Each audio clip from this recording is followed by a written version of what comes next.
ಮೊದಲಿಗೆ ನಾವು ಗುರುವಂದನೆಯನ್ನ ಮಾಡೋಣ.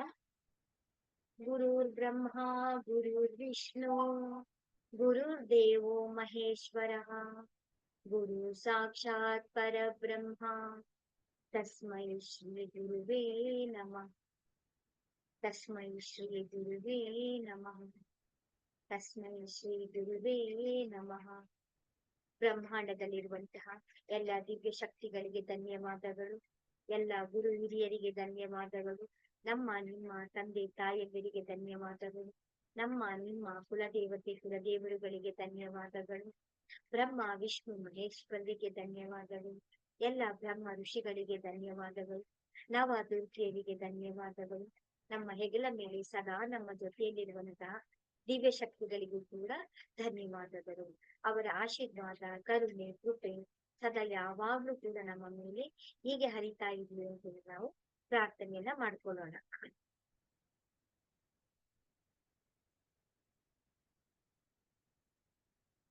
ತಿಳಿದೋ ತಿಳಿದೇನೋ ನಮ್ಮ ಇಂದಿನ ಜನ್ಮದಲ್ಲಿ ಅಥವಾ ನಮ್ಮ ಪೂರ್ವ ಜನ್ಮದಲ್ಲಿ ನಮ್ಗಳಿಂದ ನೆಗೆಟಿವ್ ನಕಾರಾತ್ಮಕ ಶಕ್ತಿ ಉತ್ಪತ್ತಿಯಾಗಿದ್ದರೆ ಅಥವಾ ಬೇರೆಯವರಿಂದ ನಮ್ಗೆ ನಕಾರಾತ್ಮಕ ಶಕ್ತಿಗಳು ಉತ್ಪಾದನೆ ಆಗಿರುತ್ತೀರ ಎಲ್ಲರನ್ನು ಕ್ಷಮಿಸಿ ಶುದ್ಧ ಮನಸ್ಸಿನಿಂದ ನಾವು ಕ್ಷಮೆಯನ್ನ ಬೇಡ್ಕೊಳ್ಳೋಣ.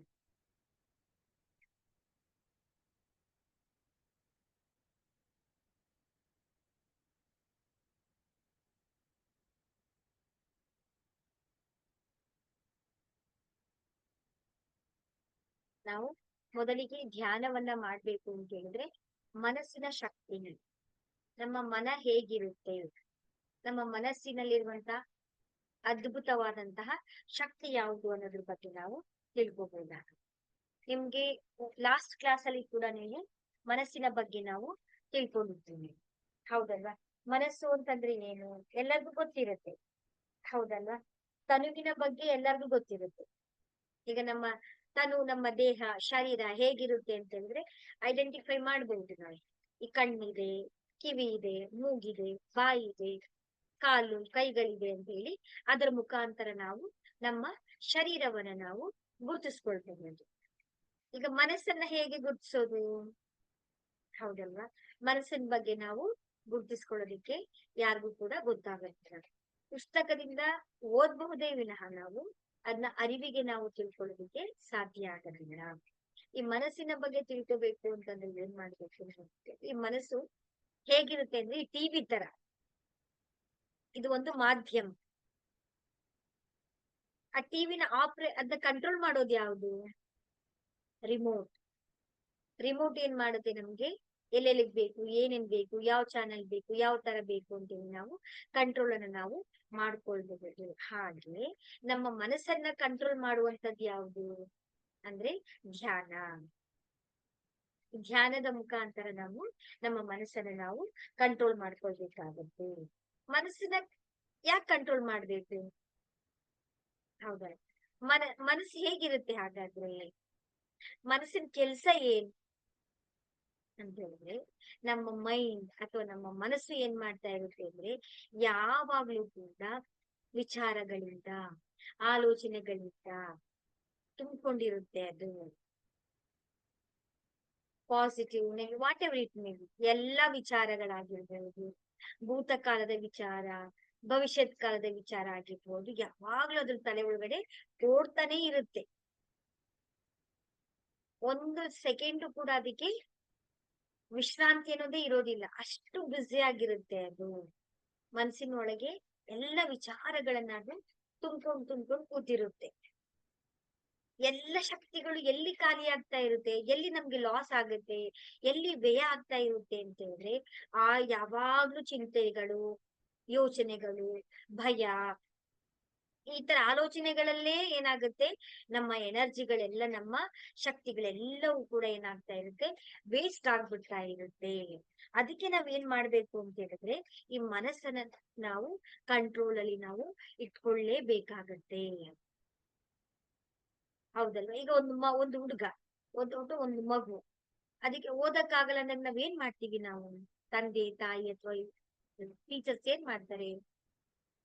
ಆ ಮಗುನ ಕಂಟ್ರೋಲ್ ಅಲ್ಲಿ ಇಟ್ಕೋಬೇಕಾಗುತ್ತೆ ಅಲ್ವಾ? ಕಂಟ್ರೋಲ್ ಇಟ್ಕೊಳ್ಬೇಕಾದ್ರೆ ಏನ್ ಮಾಡ್ತೀವಿ ನಾವು? ಮಗುಗೆ ನಾವೇನ್ ಮಾಡ್ಬೇಕು, ಅರ್ಥ ಮಾಡಿಸ್ಬೇಕು ನಾವು. ಈಗ ನೀನು ಎಕ್ಸಾಮ್ ಓದೋದ್ರಿಂದ ನಿಮ್ಗೆ ಏನೇನ್ ಬೆನಿಫಿಟ್ ಸಿಗುತ್ತೆ, ಯಾಕೆ ಓದ್ಬೇಕು, ಹೌದಲ್ಲ, ಓದೋದ್ರಿಂದ ನಿನ್ಗೆ ಏನ್ ಲಾಭ ಇದೆ ಅಂತ ಯಾವಾಗ ನಾವು ಬಿಡಿಸಿ ಆ ಮಗುಗೆ ನಾವ್ ಹೇಳ್ಕೊಡ್ತೀವೋ, ಆಗೇನ್ ಮಾಡುತ್ತೆ ಆ ಮಗು, ಆಟೋಮೆಟಿಕಲಿ ಅದು ತನಗ್ ತಾನೇ ಓದೋದಿಕ್ಕೆ ಪ್ರಾರಂಭ ಮಾಡುತ್ತೆ. ಹಾಗೆ ನಮ್ಮ ಮೈಂಡಿಗೆ ನಾವೇನ್ ಮಾಡ್ಬೇಕು, ಆ ನಾವು ಅದಕ್ಕೆ ಅದಕ್ಕೂ ಕೂಡ ನಾವೇನ್ ಮಾಡ್ಬೇಕು, ಕಂಟ್ರೋಲ್ ಅಲ್ಲಿ ಬುದ್ಧಿವಾದವನ್ನ ನಾವು ಹೇಳ್ತಾ ಬರ್ಬೇಕಾಗತ್ತೆ ನಾವು. ಹೌದಲ್ಲ, ನಿಧಾನವಾಗಿ ಅದಕ್ಕೆ ಮನಸ್ಸನ್ನ ನಾವು ಶಾಂತಿಯಿಂದ ನಮ್ಮ ದಾರಿಗೆ ನಾವ್ ಏನ್ ಮಾಡ್ಬೇಕಾಗತ್ತೆ, ಅದನ್ನ ಕಂಟ್ರೋಲಿಗೆ ನಾವು ತಗೊಳ್ತಾ ಬರ್ಬೇಕಾಗತ್ತೆ ನಾವು. ಕಂಟ್ರೋಲಿಗೆ ತೆಗೆದುಕೊಳ್ಳಿಲ್ಲ ಅಂತಂದಾಗ ಏನಾಗತ್ತೆ, ಅದ್ ಹೇಗ್ ಬೇಕು, ಎಲ್ಲಿಗ್ ಬೇಕು, ಯಾವ ತರ ಬೇಕು, ಆ ತರ ಅದು ತನಗೇನ್ ಬೇಕು ಅದನ್ನ ಹುಡ್ಕೊಂಡು ಹೋಗ್ತಾ ಇರುತ್ತೆ. ಈಗ ನಮ್ಗೆಲ್ಲರಿಗೂ ಕೂಡ ಈಗ ನಾವೆಲ್ಲ ದೊಡ್ಡವರಾಗಿದ್ದೀವಿ, ಸಂಸಾರದಲ್ಲಿ ಇದೀವಿ, ಕೆಲಸ ಮಾಡ್ತಾ ಇದೀವಿ, ನಮ್ದೇ ಆದಂತ ಒಂದು ಸಾರಿ ನಮ್ಮದೇ ಆದಂತ ಒಂದು ಕೆಲ್ಸಗಳು, ನೌಕರಿಯಲ್ಲಿ ಇದೀವಿ ನಾವು, ನಮ್ಮದೇ ಅಂತ ಫ್ಯಾಮಿಲಿ ಇದೆ, ಜವಾಬ್ದಾರಿ ಇದೆ ನಮ್ಗೆ ಅಲ್ವಾ. ಆಗ ನಮ್ಗೆ ಸರಿ ಯಾವ್ದು ತಪ್ಪು ಯಾವ್ದು ಅಂತ ಗೊತ್ತಿದೆ ನಮ್ಗೆ. ಅದನ್ನ ನಾವೇನ್ ಮಾಡ್ಬೇಕು, ನಾವು ಅಭ್ಯಾಸ ಮಾಡ್ಕೊಳ್ತಾ ಬರ್ಬೇಕು. ಸರಿ ಯಾವ್ದಿದೆ ತಪ್ಪು ಯಾವ್ದು ಅಂತ ಗೊತ್ತಾದ್ಮೇಲೆ ನಮ್ಮನ್ನ ನಾವು ಏನ್ ಮಾಡ್ಬೇಕು, ಆದಷ್ಟು ಕಂಟ್ರೋಲ್ ಮಾಡ್ಕೋಬೇಕು. ಕಂಟ್ರೋಲ್ ಮಾಡ್ಕೊಳೋದಿಕ್ಕೆ ಏನ್ ಮಾಡ್ಬೇಕು, ನಮ್ಮ ಪರಿಸರ, ನಮ್ಮ ಮನೆಯ ವಾತಾವರಣ ಆಗಿರ್ಬಹುದು, ನಮ್ಮ ಫ್ರೆಂಡ್ ಸರ್ಕಲ್ ಆಗಿರ್ಬಹುದು, ನಾವು ಯಾರ ಜೊತೆ ಮಾತಾಡ್ತೀವಿ, ಎಲ್ಲಿ ನಾವು ಕೂತ್ಕೊಳ್ತೀವಿ, ನಮ್ಮ ವಾತಾವರಣ ತುಂಬಾ ತುಂಬಾ ಇಂಪಾರ್ಟೆನ್ಸ್ ಆಗತ್ತೆ. ಈಗ ನನ್ ಮನಸ್ಸನ್ನ ಕಂಟ್ರೋಲ್ ಮಾಡ್ಕೋಬೇಕು ಅಂತ ಅನ್ಕೊಳ್ತೀನಿ.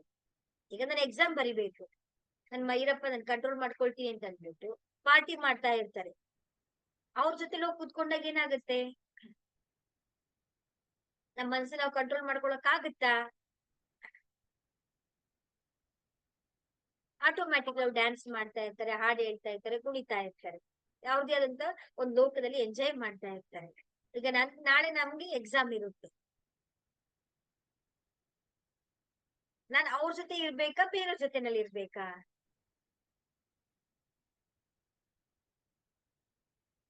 ಹೌದಲ್ವಾ.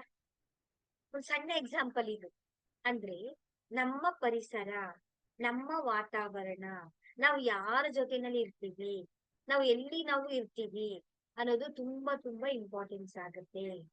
ಅದಕ್ಕೆ ನಮ್ಮನ್ನ ಅಡೆತಡೆ ಮಾಡುವಂತಹ ವಿಷಯಗಳಿಂದ ನಾವೇ ದೂರ ಇರ್ಬೇಕು.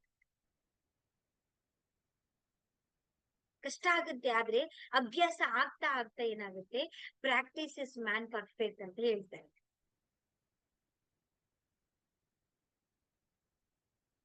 ಅದಕ್ಕೆ ಹೇಳೋದು, ನಮ್ಮ ಮನೆಯ ಎನ್ವೈರನ್ಮೆಂಟ್ ಅನ್ನ ನಾವು ತುಂಬಾ ಶುದ್ಧವಾಗಿ ಇಟ್ಕೋಬೇಕು.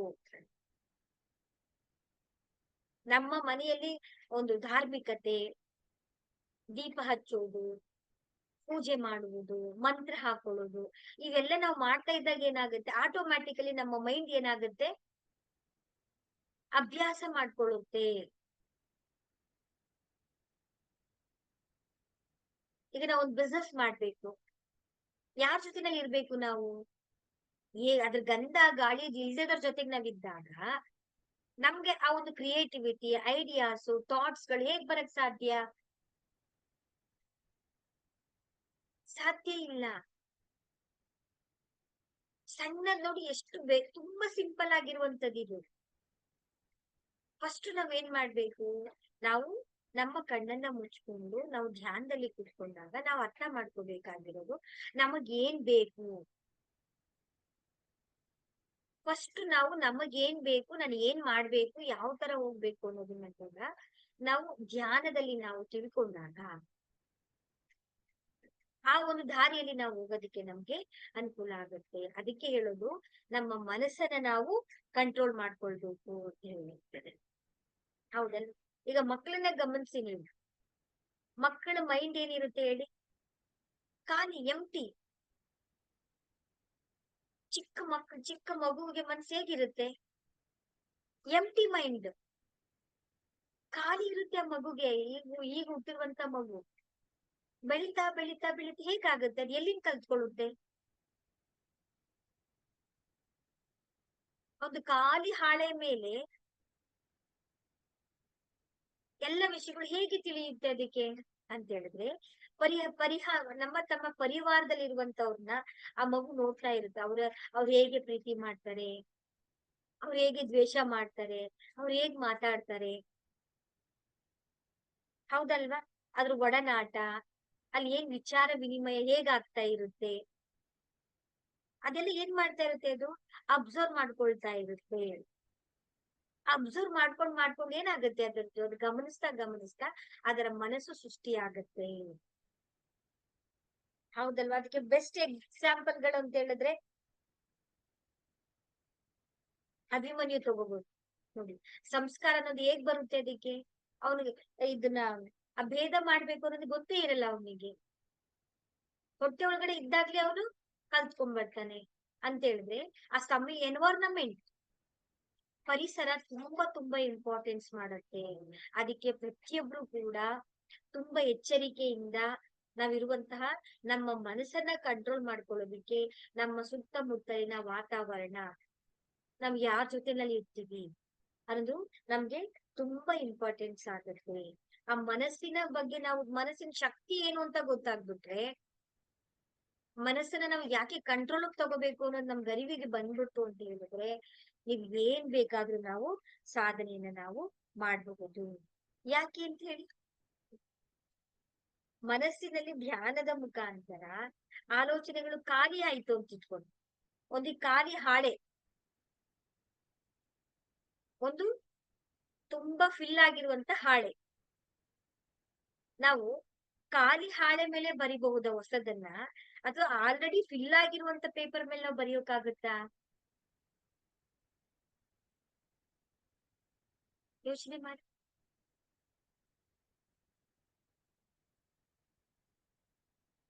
ಹೌದಲ್ವಾ?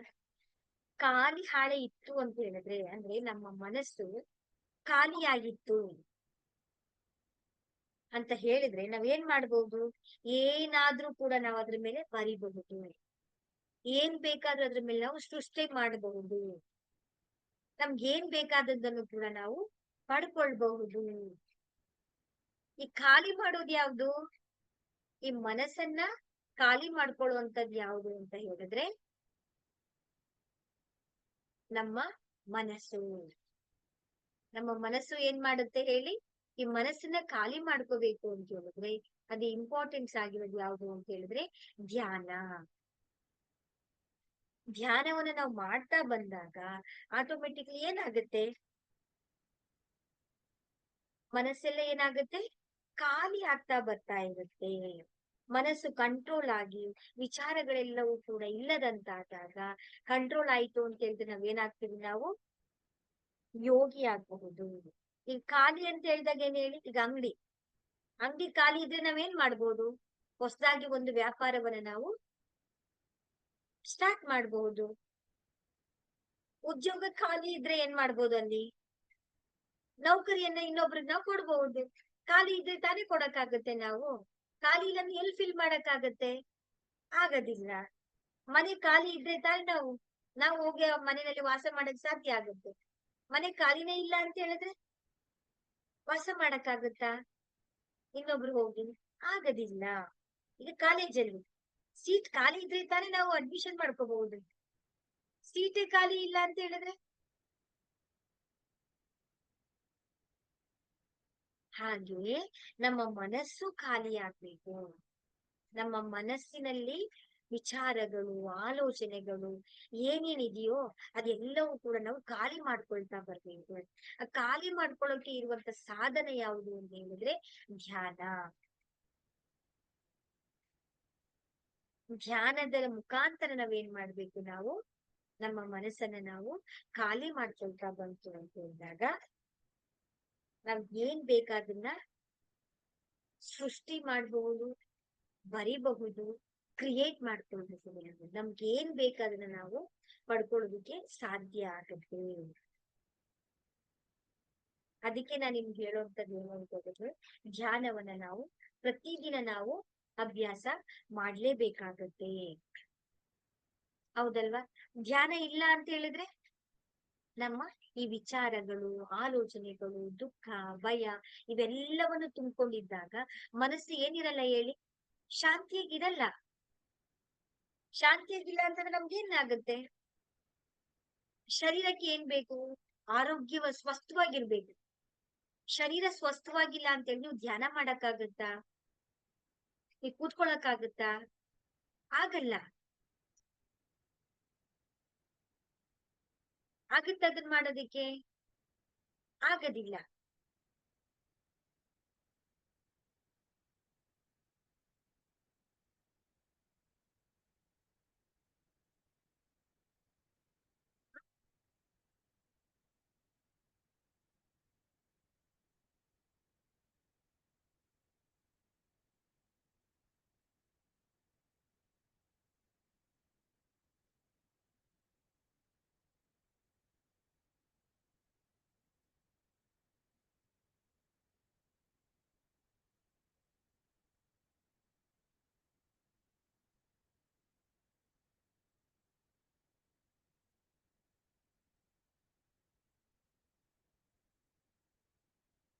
ಶರೀರದಲ್ಲಿ ಶರೀರ ಸ್ವಾಸ್ಥ್ಯವಾಗಿಲ್ಲ ಅಂತ ಹೇಳಿ ನಾವು ಧ್ಯಾನ ಮಾಡಕ್ಕಾಗೋದಿಲ್ಲ. ಅದಕ್ಕೆ ನಾವು ಶರೀರವನ್ನ ನಾವು ತುಂಬಾ ಚೆನ್ನಾಗಿ ನಾವು ಇದೇ ನಮ್ ಸಾಧನ. ನಾವ್ ಎಲ್ಲಿಂದ ಎಲ್ಲಿಗಾದ್ರೂ ಹೋಗ್ಬೇಕು ಅಂತ ಹೇಳಿದ್ರೆ ಶರೀರ ನಮ್ಗೆ ಬೇಕಾಗತ್ತೆ. ಅದಕ್ಕೆ ಆರೋಗ್ಯನ ನಾವು ತುಂಬಾ ಚೆನ್ನಾಗಿ ನಾವು ನೋಡ್ಕೊಳ್ಬೇಕು. ನಮ್ಮ ಊಟ, ಉಪಚಾರಗಳನ್ನ ನಾವು ತುಂಬಾ ಕೇರ್ಫುಲ್ ಆಗಿ ನಾವು ಮಾಡ್ಬೇಕಾಗತ್ತೆ.